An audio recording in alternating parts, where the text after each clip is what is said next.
Hello, my name is Hassan Sorrells, and this is the Leadership Lessons from the Great Books podcast shorts. There's no co-host on these shorts episodes. These are now around 2 to 4 minute, sometimes as long as 6 to 10 minute observations, ideas, thoughts, or rants about the literature, philosophy, psychology, and even the theology of leadership.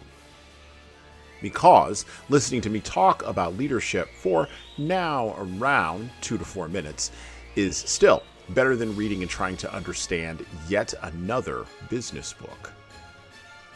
Even that business book your coworker won't stop raving about because it quote-unquote changed their life, but you can't see any difference in their leadership behavior. So how good could that author be?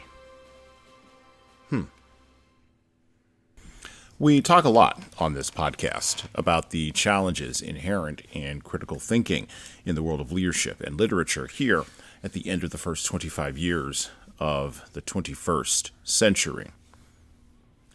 The challenges primarily come from people outsourcing their mental prowess, critical thinking capacity, and even their basic comprehension of reality itself to computer algorithms that provide the illusion of human thinking. This is a point to which we have been building in our thinking in the Western world for at least the last 80 years now, and now we have arrived through the tender mercies of social norming via social media at the clearing at the end of the path. Our time here will be brief, though, because humans become, ever so gradually, what they pay the most attention to. And I quote, "Wherefore should the heathen say, Where is now their God? But our God is in the heavens. He hath done whatsoever he hath pleased. Their idols are silver and gold, the work of men's hands. They have mouths, but they speak not. Eyes have they, but they see not. They have ears, but they hear not. Noses have they, but they smell not. They have hands, but they handle not. Feet have they, but they walk not. Neither speak they through their throat. They that make them are like unto them, so is every one that trusteth in them." Close quote. Psalm 115, verses 2 through 8, KJV.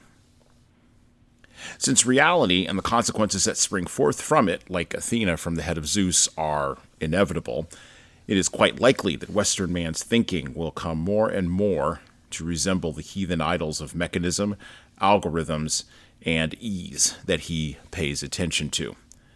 And not only his thinking, but his behaviors. And the consequences will be deleterious. Leaders should pay attention to this because attention is still the key to our success as human leaders. It's still the most important thing that we as individuals and we as role models for teams and for other people can control. And the wisdom and courage to control our attention is the only thing that's going to take us past the idolization of the algorithm itself and help us lead those who have become like the algorithm in their thinking and in their behavior towards something more,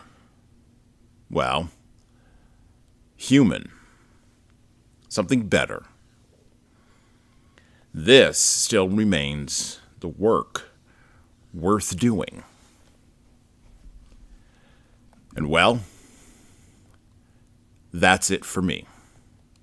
As players, including Apple iTunes, Spotify, YouTube Music, and everywhere else where podcasts are available. There's also a video version of our podcast on our YouTube channel. Like and subscribe to the video version of this podcast on the Leadership Toolbox channel on YouTube. Just search for Leadership Toolbox and hit the subscribe button there on YouTube. And while you're doing that, leave a 5-star review if you like what we're doing here on Apple, Spotify, and YouTube. Just go below the player and hit 5 stars. We need those reviews to grow, and it's the easiest way to help grow this show. And tell all your friends, of course, in leadership. By the way, if you don't like what we're doing here, you can always listen to another leadership show. There are several other good ones out there. At least that's what I've heard. All right. That's it for me.